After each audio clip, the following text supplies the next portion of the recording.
The aces of the tarot correspond with the concept of unity. The suit of swords corresponds with the element of air and has an esoteric meaning of thought. So the ace of swords represents the unity of thought. Hello, I'm Michael J. Auger, creator of the Allcento Tarot. In the Pythagorean system, odd numbers are positive and even numbers are negative. However, this should not be thought of as good and evil, but rather like the polarities of a battery, both being essential. Odd numbers can also be thought of as active, limited, straight, hard, and corresponding to the sun. Even numbers can be thought of as passive, unlimited, curvy, soft, and corresponding to the moon. The number 1 is neither or both. It unifies opposites. If 1 is added to an odd number, it becomes even, and if 1 is added to an even number, it becomes odd. Pythagoreans considered numbers to be plural, so the number 1 being singular is unique and symbolizes the concept of unity and the origin of all things, since any positive whole number can be created from 1 by adding enough copies of 1. For example, 4 equals 1 plus 1 plus 1 plus 1. A single point corresponds to this idea, but this can be expanded to the lemniscate, or symbol of infinity, that also represents a concept of perfect unity. And you can see this symbol hidden in the hat of the magician, which is the first triumph card of the tarot's major arcana. According to Eliphas Levi, the magus signifies the unity which is the mother of numbers. While depicted as male, the magician can be seen as an androgynous archetype and guide for our spiritual journey. The first step of any quest is to begin by visualizing it has already been completed, and then work towards that goal. The spiritual journey is not a straight line, but a loop, and we end up where we begin. We were pure spirit before this incarnation into the material, where we assume a body, and we will return to pure spirit after this incarnation. The spiritual truth is that all is one. We are all part of the divine monad. However, this force wants to know and experience itself, and so it divides into everything in the material world, both good and evil, including us. And after gaining the experience of life, we reunite once again with the One, or the monad, or God, or whatever you want to title the divine spirit. The tree of life in the Kabbalah is made up of 10 stations, or spheres of energy, that are collectively known as the Sephiroth. The first station, or Sephirah, is Kether, or the crown, and represents a pure unity with the spiritual divine. In the Book of Formation, known as the Sefer Yetzirah, this first Sephirah is known as hidden intelligence. This is often referred to as the primal source, or Godhead. The Christ figure in Christianity unites the material with the spiritual because he is considered both human and divine. And this is why Pamela Coleman Smith illustrated the magician to look like Jesus in the deck she created with Arthur Edward Waite. The magician is the great uniter of opposites, as above, so below. He can be thought of as the archetype that unites the major arcana and the minor arcana together. For deeper insight on the magician, I invite you to rewatch the first video in this series. As I explained before, the magician is the ace of the triumph cards. When you look at the tarot in repeating patterns of 10, what is traditionally the 11th triumph, known as fortitude, force, or strength, is the second cycle of 1. Similar to the magician, there's a theme of unity. Our higher and lower nature, represented by a fair maiden and a wild beast, are united in a bond of perfect love and perfect trust. Triumph 21, known as the World card, representing the third cycle of 1, also repeats this theme of unity.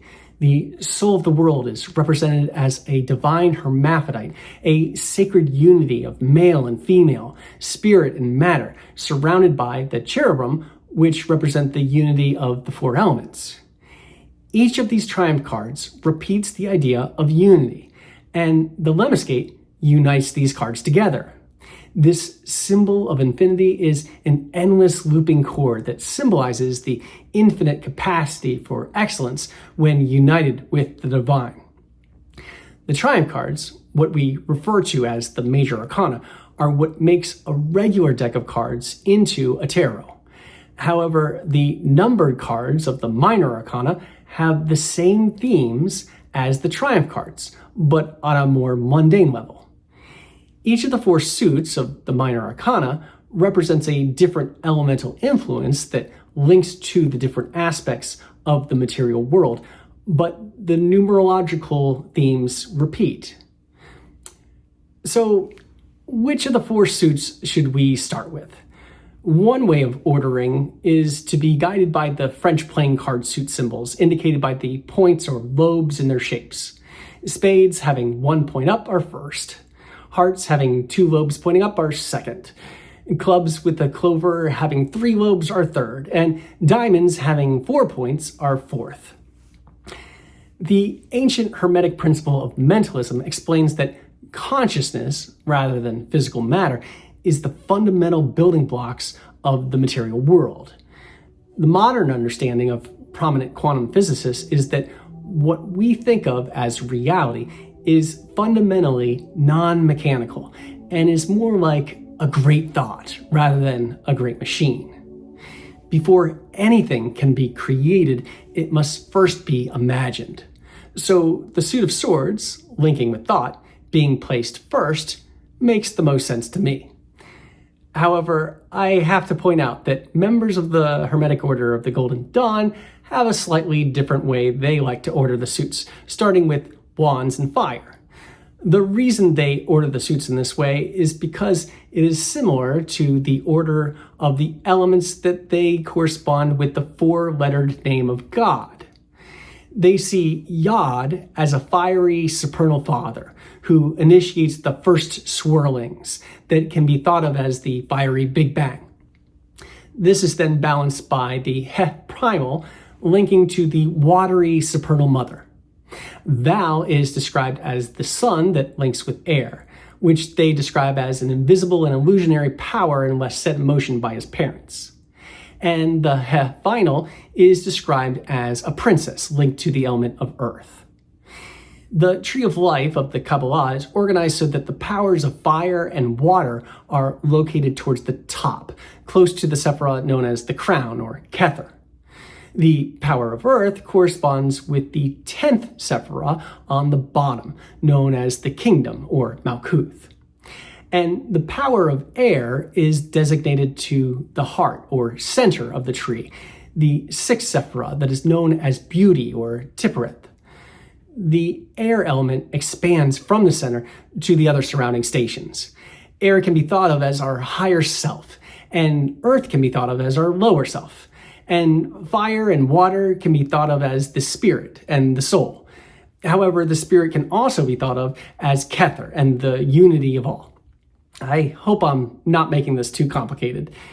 In the Book of Thoth, Aleister Crowley writes that the idea of the element of spirit is very difficult to grasp.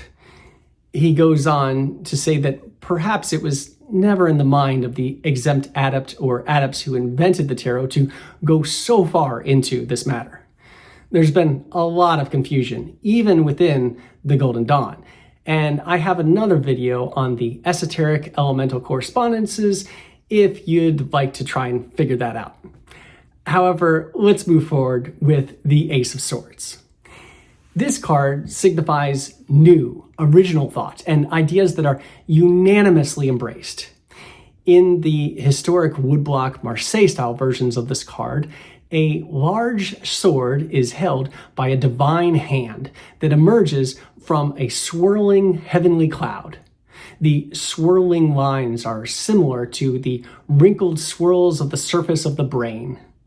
The sword is held straight up and through a crown, suggesting a precise and sharp mentality of the highest order. The sword has a double-edged blade that splits the card in half. There are 2 branches that decorate the crown, which both represent victory. On the left is what appears to be an olive branch, which represents mercy, peace, and prosperity. Olive branches were the original awards for winners of the Olympic Games long before the medals of honor used today. On the right is what appears to be a palm branch, which is another symbol of victory, although the palm can also represent severity and the suffering of transformation. The branches of the palm tree are resistant to harsh winds and are a reminder that even in the most difficult of times, victory can still be achieved. However, victory for some means loss for others. The ideas of both mercy and severity are united. There are also decorative shapes that surround the sword. These have been interpreted as rays of light, falling leaves, drops of gold, or even the smallest Hebrew letter Yod, which symbolizes a divine point of energy or hand of God. The Yod is considered the building block of all other Hebrew letters, just as the Ace is considered the initial thought that inspires the conviction needed to manifest our goals. The depiction of this card from the deck created by Waite and Smith is similar to the Marseille style. However, Smith limits the number of these decorative flourishes to just 6, which may be a nod to the 6 Sephirah that is known as Beauty or Tiphereth. Smith also adds a mountain landscape in the background. The mountain peaks suggest accomplishments to strive for and a preview of the end of a long journey that is just beginning. Waite describes the Ace of Swords as a card of great force in love as well as in hatred, and warns that when reversed, the results are disastrous. The Thoth Tarot, created by Aleister Crowley and Lady Frida Harris, interprets this card as the Sword of the Magus. Wrapped around the hilt of this sword is a serpent of wisdom. It is coiled 6 times, which is a link to the 6 Sephirah, Tiphereth. And inscribed on the blade of this sword is a word in Greek that translates to thelema, which means divine will. And this word of the law is the name Crowley gave his personal occult philosophy, which became a modern spiritual movement. Crowley says that it is this word that sends forth a blaze of light, dispersing the dark clouds of the mind. The crown that the tip of this sword penetrates has been illustrated by Harris as a 22-rayed diadem of pure light. This number corresponds to the 22 Triumph cards, but also the second station or Sephirah called Wisdom or Hakma, which is the next step of the journey. This magical sword breaks through the airy clouds to reveal the united powers of the fiery sun and watery ocean. This represents a breakthrough moment of mental clarity, which grants the confidence to pursue anything that we set our minds to accomplishing. And here is the Ace of Swords of the Allcento Tarot. In this version of the card, the sword is held up by a sylph, which is the elemental being linked to the powers of air. He wears a celestial crown, and looped on his belt is a lamescate, symbolizing the unity of eternal ideas. In the background, on opposite sides, are a palm tree and an olive tree, whose branches have yet to be cut. This fae has ultimate conviction and is a uniter of opposite forces.